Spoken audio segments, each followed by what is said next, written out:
Mesdames, Messieurs, bonjour et merci de suivre Kivu Morning Post. Bienvenue à la synthèse de l'actualité pour ce mardi. 46 maisons et boutiques ont été incendiées par des hommes armés à Kaniro la nuit du lundi à ce mardi 3 septembre 2024 vers 10h du matin. Et selon des sources sanitaires à Kivu Morning Post, on va en parler aujourd'hui dans l'actualité du jour. Les généraux de brigade Constant Tekanane rassurent la population du Nord Kivu sur la volonté des résistants Wazalendo à mettre fin à l'aventure des forces de défense du Rwanda via leur supplantif du 1-23. Cet officier du groupe Wazalendo dément les informations faisant état d'une présence des 9 camions des soldats rwandais en province du Nord Kivu. Vous les suivrez dans l'actualité du jour. Et dans les territoires des Nyiragongo, situés dans la province du Nord Kivu, une entité qui fait face à une situation sécuritaire de plus en plus préoccupante. Selon Mambokawaya, président de la société civile, les conditions sécuritaires dans la zone sont alarmantes, marquées par des cambriolages incessants, des tueries et des tirs sporadiques, exacerbés par une présence militaire et excessive, à un manque criant des ressources pour les forces de l'ordre. Et contrairement aux autres provinces de la République démocratique du Congo, la rentrée scolaire au Nord Kivu, précisément dans la ville de Goma, a été lancée ce 3 septembre suite aux manifestations qui ont été déclenchées par le mouvement citoyen et l'enterrement d'au moins 200 déplacés au cimetière Génocosta. Et puis nous allons finir l'actualité du jour par les sports. Les Léopards ont bien commencé leur préparation à Kinshasa avec une séance en salle pour le premier arrivé le lundi 10 septembre 2024. Où les Léopards, dont Charles Piquel et Gédéon Kaloulou, ont pris part à cette séance d'entraînement en prévision de la première et deuxième journée des éliminatoires de la Coupe d'Afrique des Nations 2025 contre la Guinée et l'Éthiopie. Messieurs, dames, pour être à la ligne sur ce qui se passe à l'est de la République démocratique du Congo, n'oubliez pas de vous abonner à la chaîne Kivu Morning Post.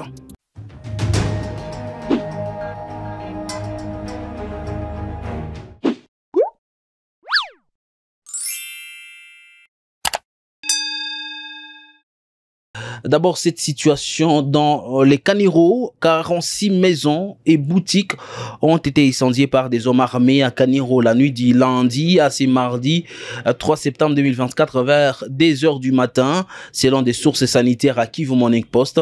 Un responsable local de la société civile sous couvert d'anonymat a accusé les hommes armés du groupe Nyatura du général Moutayomba d'avoir incendié les habitations de villageois. Ces combattants seraient en conflit avec les hommes du général autoproclamé Kigingi, qui guérit selon des sources concordantes. Le général de brigade Constant Tekanane rassure la population du Nord Kivu sur la volonté de résistants Wazalendo à mettre fin à l'aventure des forces de défense du Rwanda via l'air supplantif du 1-23. Cet officier du groupe Wazalendo dément les informations faisant état d'une présence des 9 camions de soldats rwandais en province du Nord Kivu. Celui-ci révèle que les Wazalendo sont déterminés à défendre les terres de leurs ancêtres. Suivez-les ici. En réalité, la situation des fois que vous me demandez à l'heure où je vous parle, c'est très calme. Parce que l'ennemi est maîtrisé. Je ne peux pas tromper la population. L'ennemi occupe une partie là où il est et nous aussi, nous conservons notre partie là où nous sommes. Mais Tuberemana, Tuminova, Bitonga, Mahoma, Renga, Nyamubingwa, c'est dans notre entité. Il y a aussi des entités neutres, là où, par la conservation de nos populations, on ne peut pas les autoriser d'y franchir parce que vous savez que l'ennemi, c'est un sanguinaire. Pour lui, tuer la population, ça ne lui demande rien. Mais à l'heure où je vous parle, la situation est calme. Nous sommes là où nous sommes, ils sont là où ils sont. Je vous dis qu'on parle de ces camions sur des réseaux sociaux, mais il n'y a pas de preuves. Et nous, on ne peut qu'éléguer, on ne peut qu'évoquer des paroles où nous avons des preuves. Mais comme ce sont des rumeurs qui circulent sur les réseaux sociaux, nous aussi, nous pouvons donner nos opinions sur base à cela, compte tenu de ce qui se disent sur les réseaux sociaux. Mais je vous dis, si on nous amène 9 camions, les 9 camions vont quoi au Wazalendo? Les 9 camions vont quoi à nos forces armées de la République FARDC? C'est rien. Nous sommes déterminés. Et d'ailleurs, s'ils ont amené 9, moi je peux les encourager d'amener 18 ou 19 ou 20. Parce que ça ne vaut rien. Et tout 20 là, ce n'est que la richesse de ce pays, ce n'est que l'engrais de ce pays, la fertilité de ce pays, parce que nous sommes là. Je ne sais pas si les 9 camions, on va contrôler les Massissi, les Rutshuru, et partout là où ils veulent entrer. Nous sommes des Ouazalendo, nous sommes là, nous sommes présents. Qu'on nous amène ces camions là-bas, nous sommes prêts à les exterminer. Nous sommes là pour défendre l'intégrité nationale de notre pays. Il n'y a que ça, mais tout ce qu'on nous parle de 9 camions, c'est faux. Alors, je vous dis que Massissi n'est pas occupé par les M23. Il n'y a que quelques agglomérations où les M23 a occupé. Mais le Massissi est occupé par les forces armées de la République. Les forces armées de la République est composées par les FARDC et les réservistes que nous sommes, nous les Ouazalendo. Hein? Alors, où est-ce que les M23 a récupéré? Et là où les M23 récupèrent, c'est d'une manière momentanément. Parce que d'ici là, il n'y a que le mot d'ordre du chef de l'État en fait d'entrer même au Rwanda. Or, nous avons un chef de l'État patriote, c'est Mouzalène, le tout-puissant. Donc, nous n'avons pas peur de qui que ce soit. Nous sommes bien armés, nous sommes bien encadrés, nous sommes bien traités. Nous sommes renforcés en genre et en nombre et en munitions. Et nous sommes là pour défendre notre intégrité. On attend que le Rwanda envoie ces jeunes garçons, ces vieux hommes, que si on parle de l'Amérique, je ne sais pas et tout consort qu'ils envoient. Ce n'est pas aujourd'hui qu'on commence la guerre avec le Rwanda ou avec l'Amérique. S'il y a des années et des années, donc si on pourrait donner des diplômes de mérite, on pourrait en avoir. Au Congo, on pourrait en avoir parce qu'on a vécu la SCD, on a vécu le CNDP, on a vécu le M23 2012, on a vécu le M23 aujourd'hui. On a même affronté la Belgique à l'époque coloniale. On a affronté même il y a même des capturés américains, il y a même des cadavres américains. Et tout ça, qu'est-ce que ça nous engage, nous? L'Amérique a échoué même d'aider l'Ukraine, là, chez Poutine. Est-ce qu'ils vont aider les Rwandais pour le Congo? Il faut se poser, c'est quoi les Congo? Les Congo ne sont que les domptés de léopard. Nous sommes animés par l'esprit ancestral. Et celui qui fait la guerre avec nous, il prépare nos fils que son enfer et sa mort. La situation sur les lignes des fronts, parlons d'abord des accrochages entre les rebelles du M23 et les miliciens Ouazalendo à Machumbi. Des violents combats sont signalés depuis les premières heures de ce mardi entre les rebelles du M23 et les miliciens Ouazalendo dans la localité des Bibo, village de Machumbi, près de Nyangé, en groupement Bachali Mokoto. Nous sommes dans les territoires de Massissi au Nord Kivu.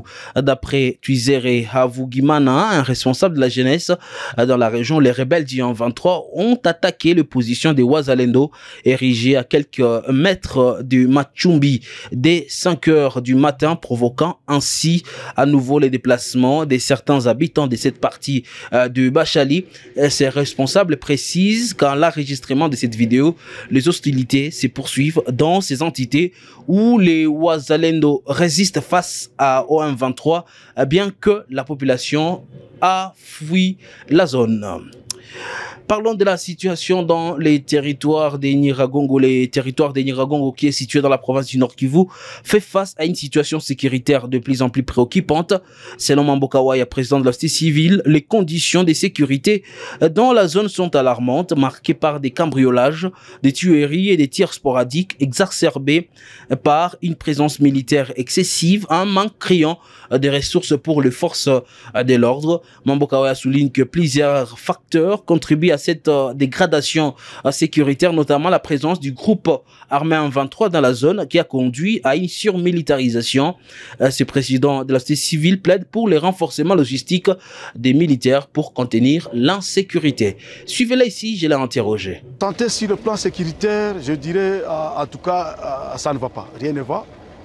Vous êtes au courant même que le territoire a perdu l'un de ses policiers, malheureusement un policier qui a été abattu dans la ville de Goma, je ne sais pas pour quelle raison, alors que le territoire lui-même n'a pas la sécurité, mais on a vu le gouvernement prendre des éléments de la police pour aller sécuriser une autre entité, pendant que nous-mêmes nous n'avons pas la sécurité.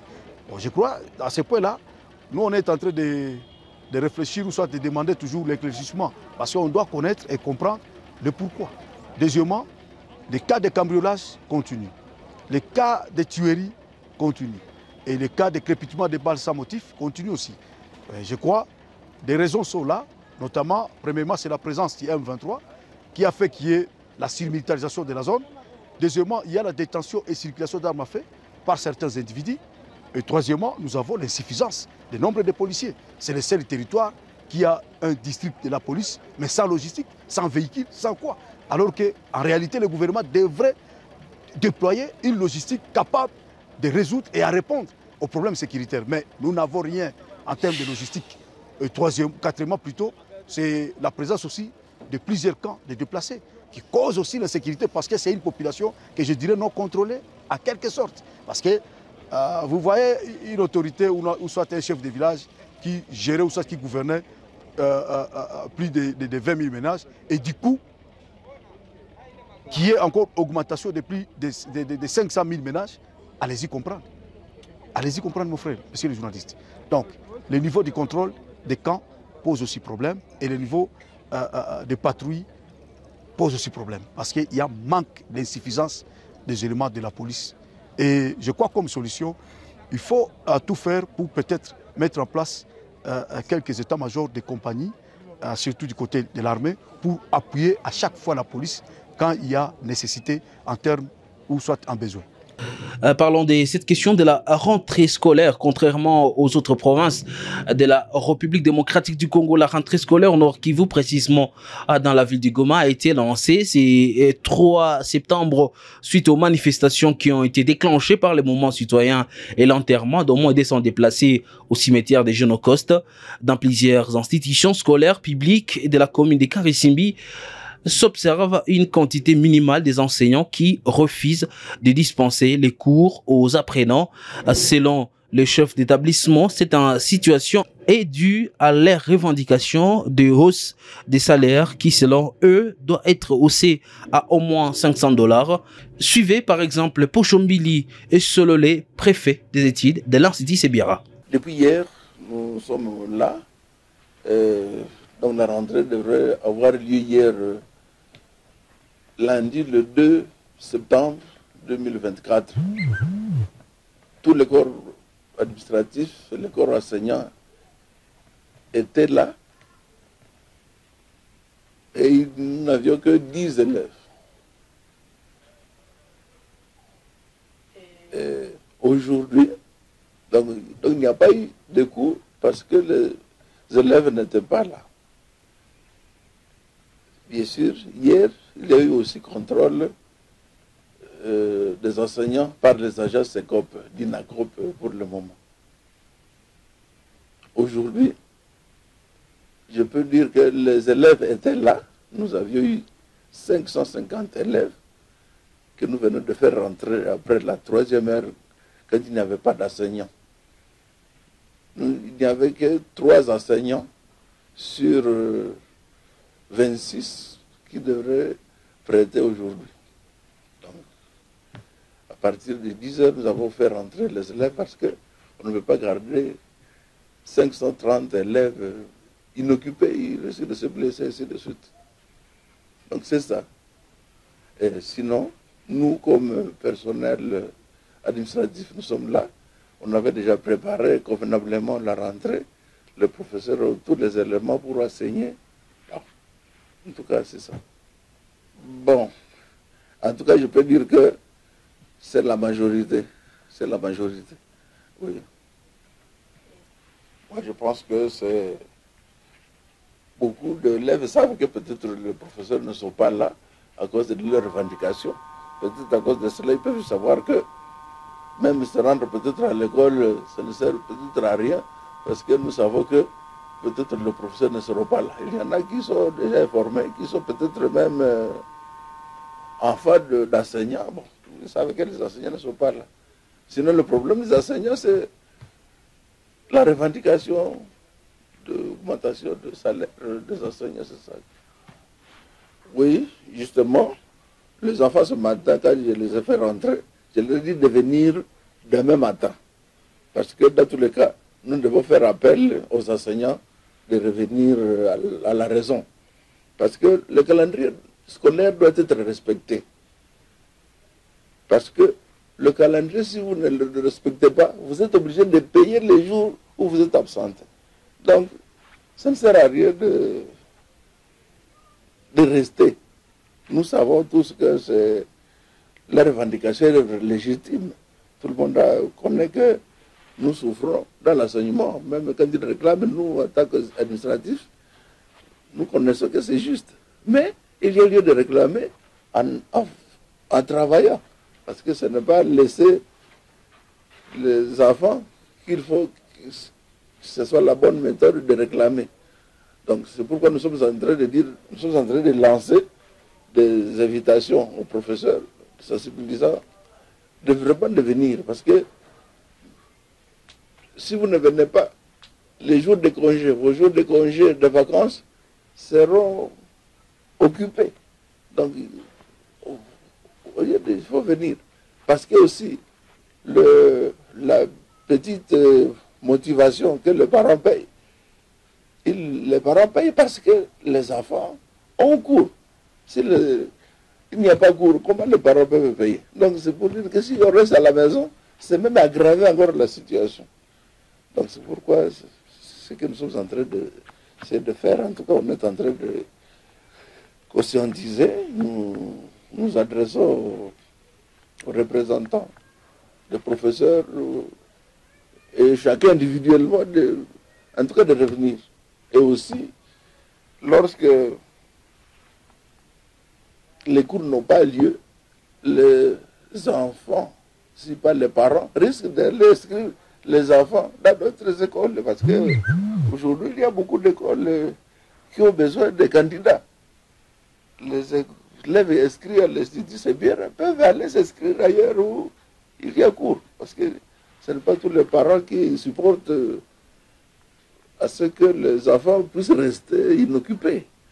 Si j'ai des enfants, je vois une semaine, 2 semaines, les enfants à la maison alors qu'il y a d'autres écoles qui fonctionnent. En tout cas, comme parents, on risque de déplacer les enfants et ce sera un manque pour l'institut. En tout cas, c'est là que j'ai à dire.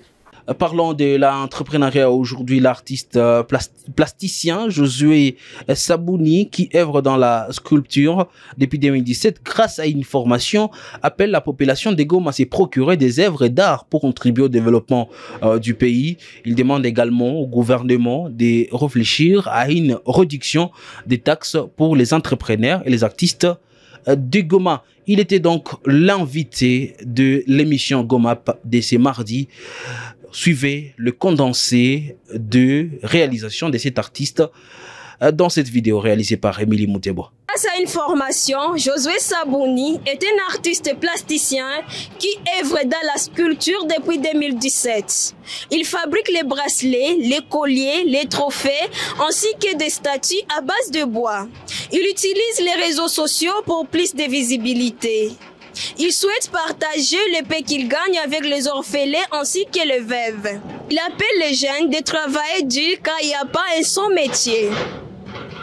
Toutefois, il demande au gouvernement congolais, surtout au gouvernement provincial, de voir comment diminuer les taxes pour les entrepreneurs ainsi que les artistes dans la ville de Goma.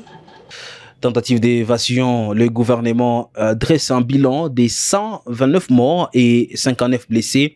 Le gouvernement congolais a donc dressé un bilan officiel provisoire des 129 prisonniers morts et 49 blessés lors de la tentative d'évasion de la prison centrale de Makala, Kinshasa, capitale de la République démocratique du Congo, dans la nuit des dimanche à ce lundi. Selon le ministère de l'Intérieur, de la Sécurité et la Décentralisation et des Affaires coutumières, 24 prisonniers ont été tués par balle, par sommation, tandis que les autres ont perdu la vie à cause des bousculades, d'étouffements et quelques femmes violées ont été également identifiées parmi les victimes.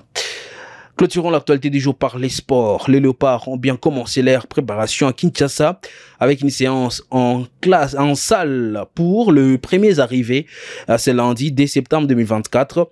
Oui, Léopard, dont Charles Piquel et Gédéon Kaloulou ont pris part à cette séance d'entraînement en prévision de la première et deuxième journée des éliminatoires de la Coupe d'Afrique des Nations 2025 contre la Guinée et l'Éthiopie. Georges Benmima. Ils sont dans la capitale congolaise pour la trêve internationale du mois de septembre. Les Léopards de la RDC ont démarré les rassemblements. C'était ce lundi avec une première séance dans la salle des sports. Ils sont 8 de la capitale congolaise sur les 25 convoqués par Sébastien Desabre pour en découdre déjà le 6 septembre contre les séries nationales de la Guinée au stade des Martyrs avant de se déplacer en Tanzanie pour croiser l'Éthiopie. Fisto Kalala Maele est déjà à Kinshasa aux côtés de Lionel Mpassi, Inonga Bakadi Varane.